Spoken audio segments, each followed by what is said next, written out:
Welcome back to Developing the Leader Within podcast. Today, I am with Tisha Hammond, owner of Ascent Small Business Promotion LLC, chief community activator of Career Master Magazine, and best-selling author of Daily Devotional for Entrepreneurs, Your Season to Grow. Tisha, thank you so much for being with me today, and welcome to the show. Thank you. I'm glad to be here. And can I just start by thanking you for your service to country? I'm Thank you. aware and I'm appreciative. Oh, I thank you so much. I don't get that here that much, but I really do appreciate it. Folks, we're going to be talking about leadership and cheerleading today, something that is often not spoken about in the leadership arena.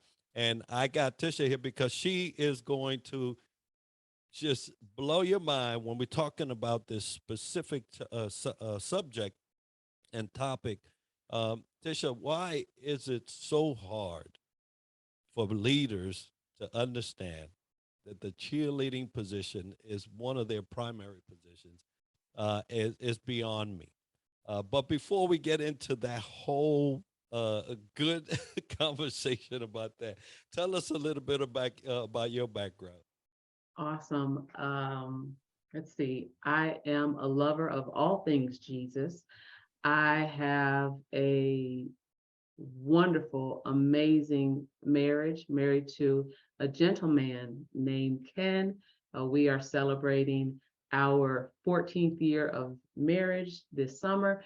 We have 5 children, a plethora of grandbabies, and that family is first here. I own and operate a Black-owned, woman-owned business development and media relations company. I am blessed to have both of my parents among us and just out here trying to be of service in this big old world when it comes to promoting and uplifting others who are doing well and who have good news to share. That is wonderful. And yes, I've seen a lot of your posts. It's, some family, some business, but I'm so proud of all that you've done, not only with your career, but with your life. There's a lot of things that folks uh, do not get to live and or take advantage of when they have it. And it looks like that you guys are doing a good job in maintaining what you've gotten and making it flourish. So thank you for setting that example. Now we're talking about leadership and cheerleading. Like I mentioned, a lot of leaders do not consider this part of their, let's say, job description, but Mhm. but it's one of those areas that if you don't do well, your people can't flourish. So just getting into it, why be a cheerleader if you're a leader? Okay, I love what you said about not being part of the job description. So if we could just start there. If you read job descriptions, sometimes they'll often end with other duties as assigned, right? And that's not the instance when you are to model the behavior that creates and drives success in your organization. Whether you are a micro business or you are running a Fortune 100 business, you setting the example as the head affects what all the other members do, right? So why not set an example where people can thrive, where they know that they feel valued, where they are heard, where they feel visible, and they feel they belong. What is there to lose? There's only something to gain when you allow for that experience in the workplace.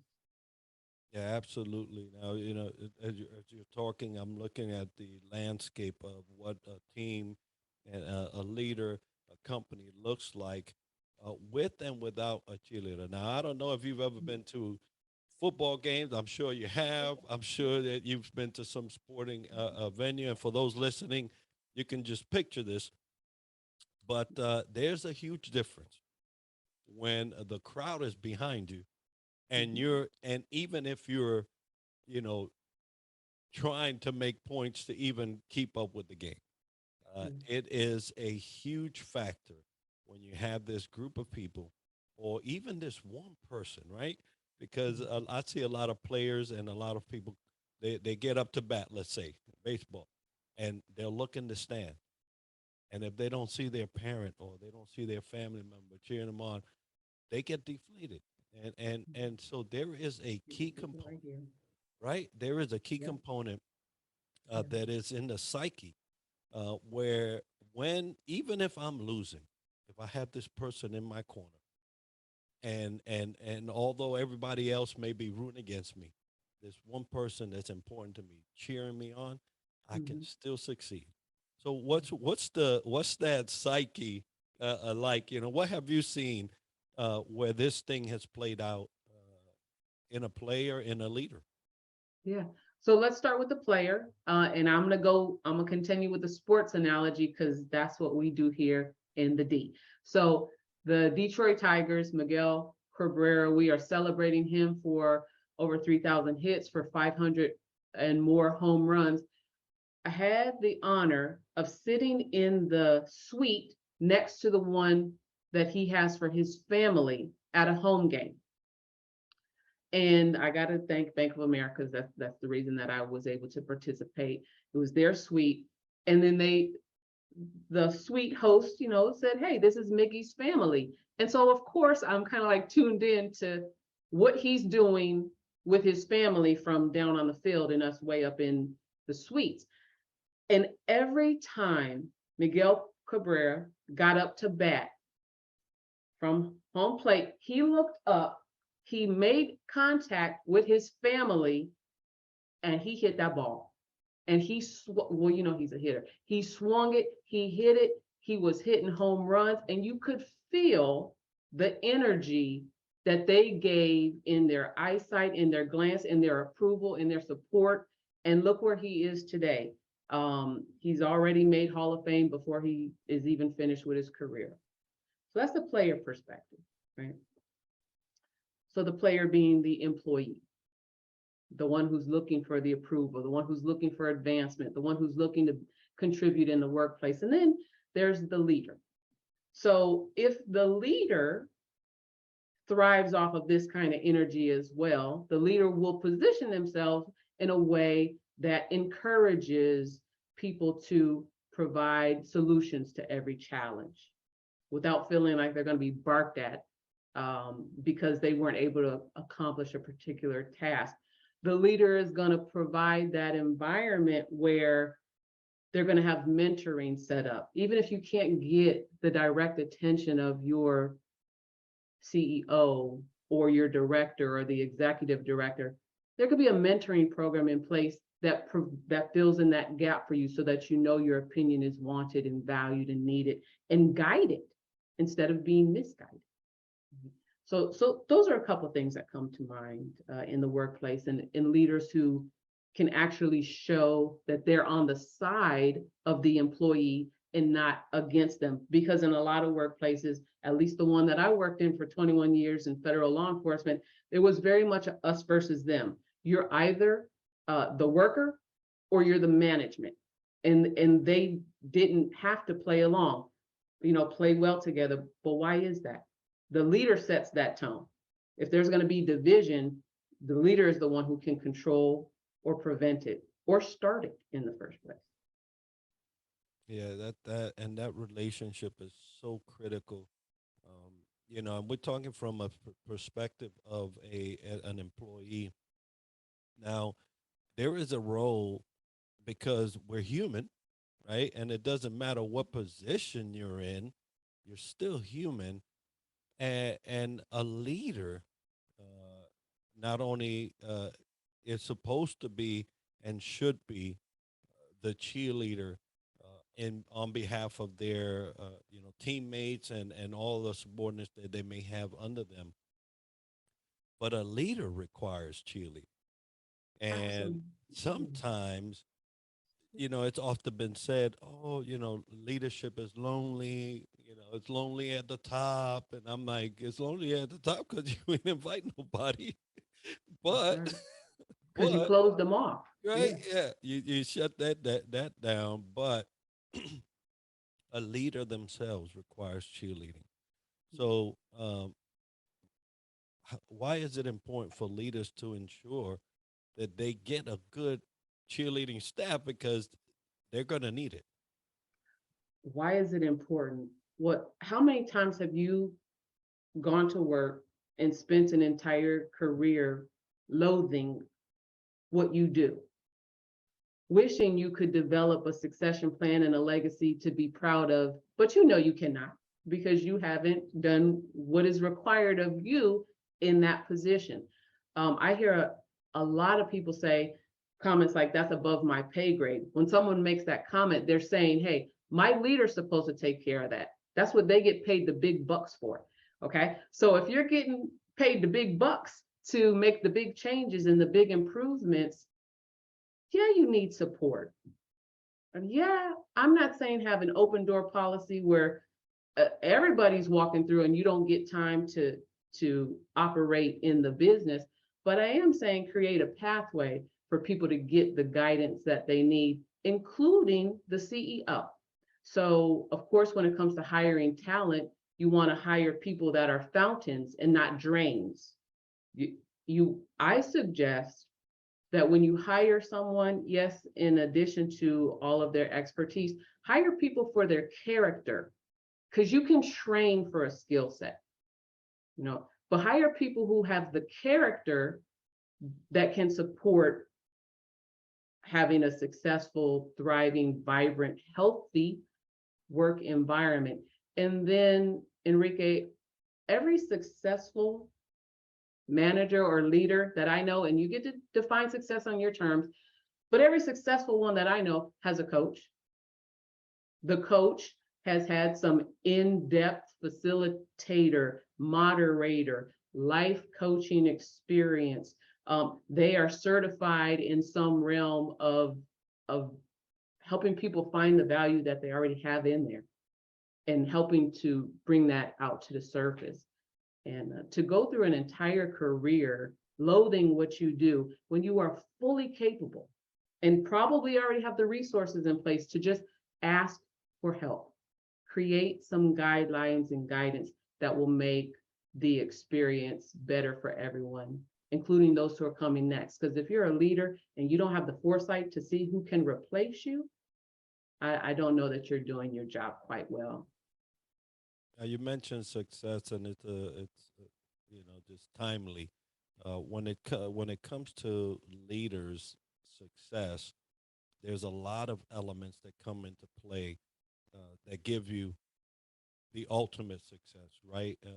And I know that had I not um, been such a cheerleader for my people, I would have not seen the level of success that I did because it was by their success that I was successful.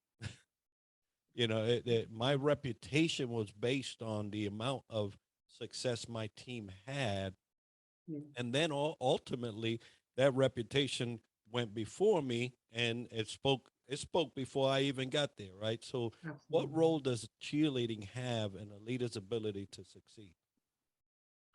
So I would love, and it would be a perfect world if managers and leaders and those striving to be in those positions thought exactly the way that you described it, where you shine as a leader, not because you're out front doing everything, but because you execute, you do what you're supposed to do, and you delegate and you train and you provide the pathway for others to do work that enriches the organization, thereby helping you shine, right? So that's not reality in a lot of places, but we're striving, and it is reality in many places, but we can all do better in some of these organizations, especially if you're the owner or operator of the organization. And here I'm gonna make it granular for entrepreneurs, because we find ourselves in this situation sometimes where you have left the security of employment with an organization. You got that paycheck every 2 weeks, you got all those benefits, and now you have fled from the leadership style that you despise so much, but that's all you know. So you become that leader you ran away from. when you develop your own business.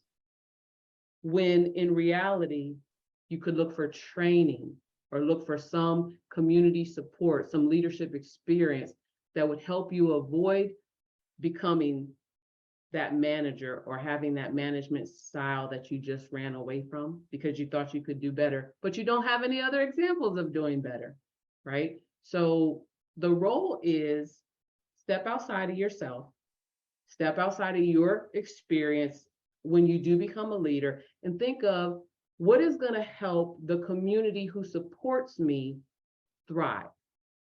Do I need to distribute more funds this way? Does my staff need to have more representation in this area? Am I really getting the top talent, or am I just getting by with hiring whoever is putting in applications right now because times are tough? Those are some of the things that I would hope leaders are tapping into and making tough decisions. Because if you're a leader, you get to make the tough decisions. You have to make the tough decisions. And that you're not doing it just for the benefit of self, but for the benefit of the workplace and attracting talent that will want to come. Yeah, and there's a big difference between cheerleading and just for those that are listening, the cheerleading, it's not just a kumbaya, everybody's got it made, and let's just party all the time. There's a difference between cheerleading and enabling. And I want to dive into that a little. It just came to my head when he was talking, because I don't want leaders to misunderstand the role of a cheerleader. Cheerleading requires intent, right? It has to be deserved. That cheerleading has to be deserved. You just can't praise everything that happens. And I find often that most of the leaders have this mistaken identity of between cheerleading and enabling. So, what's the difference in your eyes between those two? So the difference in my eyes between cheerleading and enabling is cheerleading is advocacy. Cheerleading is remembering in the name of the person that cleans your bathroom or opens your door or is in that office till 11 o'clock. You know, they got a family at home, but they can't bring themselves to leave without completing their work. They have too much work, so they can't complete it in 8 hours. Cheerleading is remembering that person by name, having a conversation with their manager if it's not you, and creating a pathway for a healthy business day, a productive business day. You're right, Enrique. Cheerleading is not rah, rah, rah, sis, boom, ba to everybody. Like everybody can't get a participation award all the time. Some people really do have to do their job and like rise to the occasion. The way that that's possible, though, for some people, is because their manager has taken time to know their strengths, to help them develop their strengths. I personally am not prone to developing weaknesses. I'm prone to developing strengths in individuals. And where they have a weakness, maybe there can be someone else on the team who has a strength in that area and we collaborate on projects. Enabling. So when I hear the word enabling, to me, that has a negative connotation. I think of doing something for someone that is against their best interests, but they want it, so I give it to them. And I don't know that that's a healthy practice, depending on the worker or the individual either. But I do want to speak positively about advocating for your employees, making sure that they have the resources that they need to carry out the essential functions of their position. Understanding as a leader that you can have a reasonable accommodation program that helps someone carry out their duties and not feel like their job is being threatened with termination every day because they cannot do a particular thing the way you want them to or think they should be able to. My expertise outside of federal law enforcement, my expertise is civil rights advocacy in the workplace. And if you do not have an intentional equal employment opportunity, diversity, inclusion, and equity program in your workplace, I don't know who you're trying to attract as your next top talent. Yeah, you have to have something that's well thought out. We're talking about enablement versus cheerleading, and the difference there is very important for people to understand. Enablement could not be in your best interest, right? Mhm. You could be setting yourself up as a leader by just giving into everything just because you want to be the good person. And you could be the good person if you are actually thinking good for the person, right? And a lot of people don't understand that. Can I make a comment there about the good person in the leadership role? To me, in some ways, it's kind of like the good-hearted person from the community that decides to run for city council, and with the best intentions, they still get caught up in bribes and all the things that come with politics. Well, I've seen memes and posts that suggest that if you want to be liked, don't go into leadership, sell ice cream. Because look, if you're able to find that balance where everybody in the organization loves and adores you for every single thing you do, um, you are probably not being challenged. You probably have people surrounding you on your personal board of advisors who only say yes, which I think is disastrous to have just yes. I call them yes men. It could be women, but I call them yes men. I know when I hire and when I recruit and when I onboard employees, I have this conversation very directly. I don't want you to say yes to everything I say. If you have a difference of opinion, let's explore it. You may have a better idea than I could ever conceive. It's okay to disagree without falling into contention. So, being able to bring people on board or have people who are advising you that can really earnestly give a candid opinion without the leader feeling blindsided or feeling caught off guard and then using that feeling to harm someone else. You want to be able to intake information and put back out what is best for the workplace and those that you serve in that kind of organization. Yeah, I totally agree. Now, there's a lot of leaders listening right now that are probably on the fence between cheerleading and enabling, and trying to figure that piece out because they're, you know, the good of their team requires it. Now, what would be your top tips for leaders regarding being a cheerleader? Um, Top tips. One, um, know your people. Get to know, these are together. Get to know your people. Get to know them by name. When someone asks, how are you? Respond with something other than fine. Respond with the adjective, and then give it for instance, so that you can have some conversation. Um, this still goes with the, get to know your people. When you're in the break room or in the Zoom breakout room, and you have a moment to, actually notice someone's cat in the backdrop. Hey, what's your cat's name? Get to know your people. It goes a long way. And then number two, once you know something about your employees, please don't use that thing to weaponize it against them. If you know that your very best go-to employee is caring for her mother, or he is caring for his uncle because he's the only one left in the family that the uncle can lean on, don't weaponize that against him when he has to take sick leave because his uncle's life or her mother's life is on the line.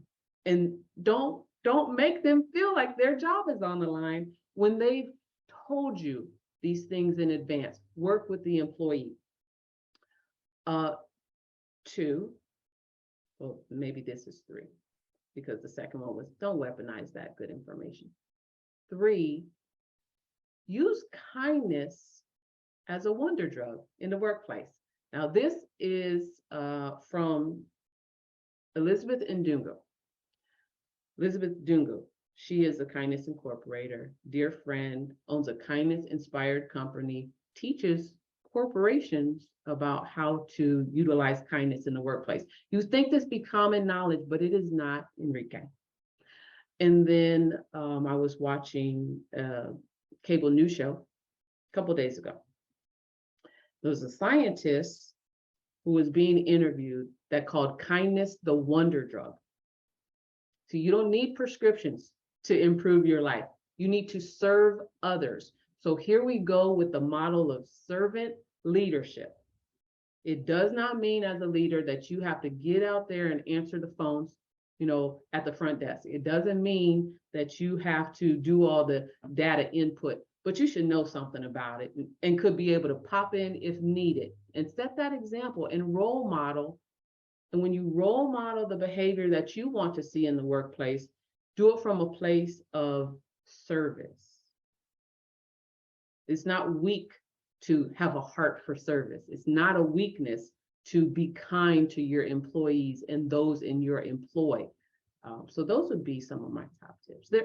They're hopefully common sense and reasonable and digestible enough for someone to actually do today. Yeah, absolutely. And as you was talking, I was reminded about a time that, specifically about servant leadership. I was a senior enlisted of a command. That means, the top guy. And, a huge storm blew through. There was, leaves and branches everywhere. And I had this policy that, we take care of our house. And so I didn't see too much movement. And I said, you know what? You remember what this is like. So why don't you go in there and get yourself a broom and get yourself a rake and a couple of bags and get out there and do it and show it. And so I did. I grabbed everything, and here comes everybody, trickling into work, and they see me out there sweeping and raking. They're like, "What in the world's going on?" And they came by and hey, she needed, do, we got this. We got this. I said, that's fine, and you can just go in there and get what you need. I'll be out here, in the meantime.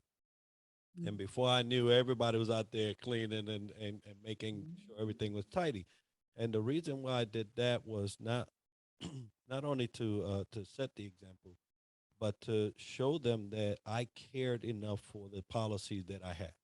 It wasn't just something that I said; it was something that I believed in and was willing to put the hand to the plow, right? When it came to that, um, and so it gave them an opportunity to see that no one was above uh, putting action to their words, and if anybody was to do that, it definitely would have been and should have been the leader.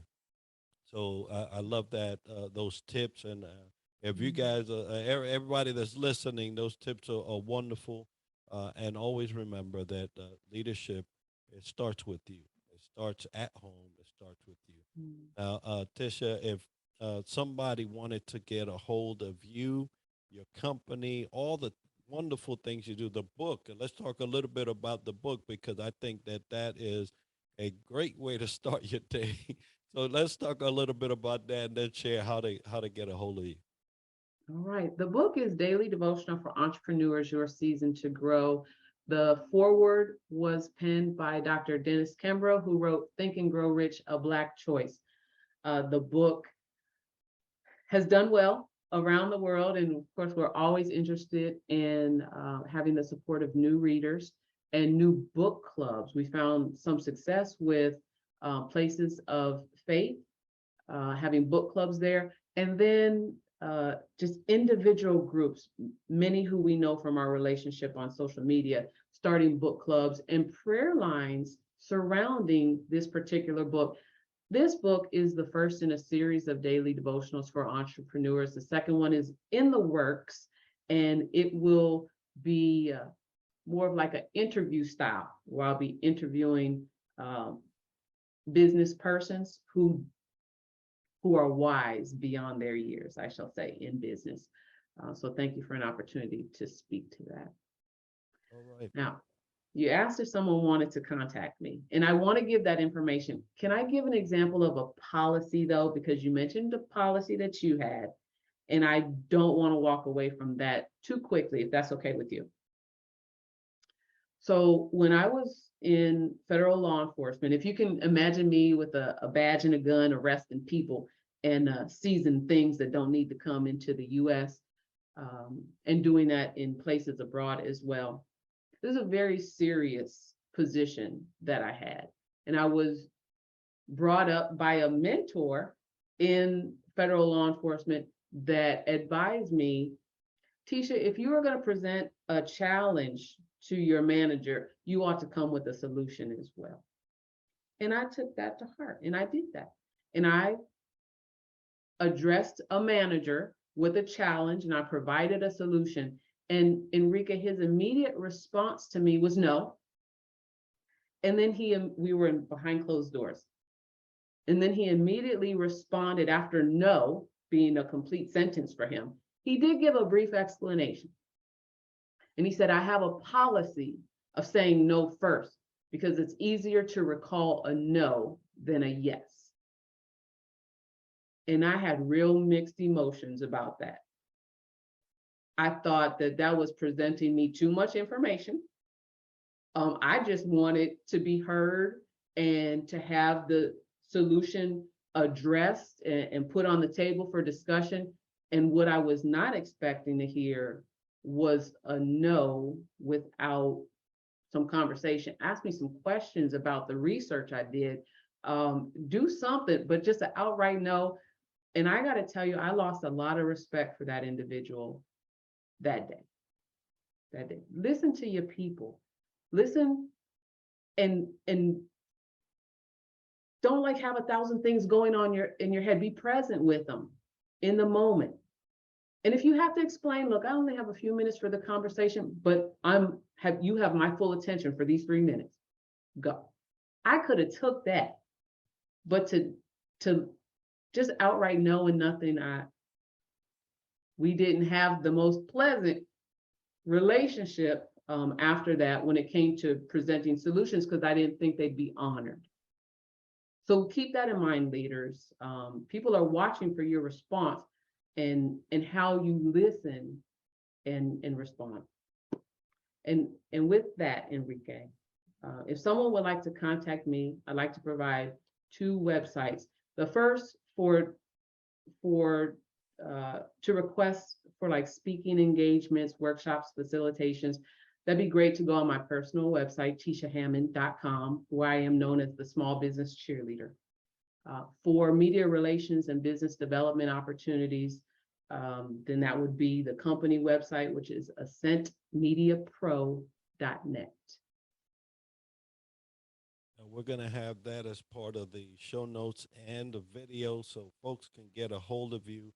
Tisha, thank you so much for all that you have done in federal law enforcement, as well as the business acumen that you're bringing out through your academy, the prayer book and devotional. I tell you, any entrepreneur that does not have some type of level of faith to support them throughout their journey is looking for a world of hurt sometime along that journey.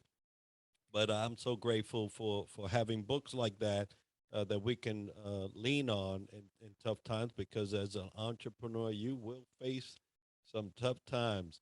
And so, folks, I've loved this conversation. I hope that you've gotten something out of it.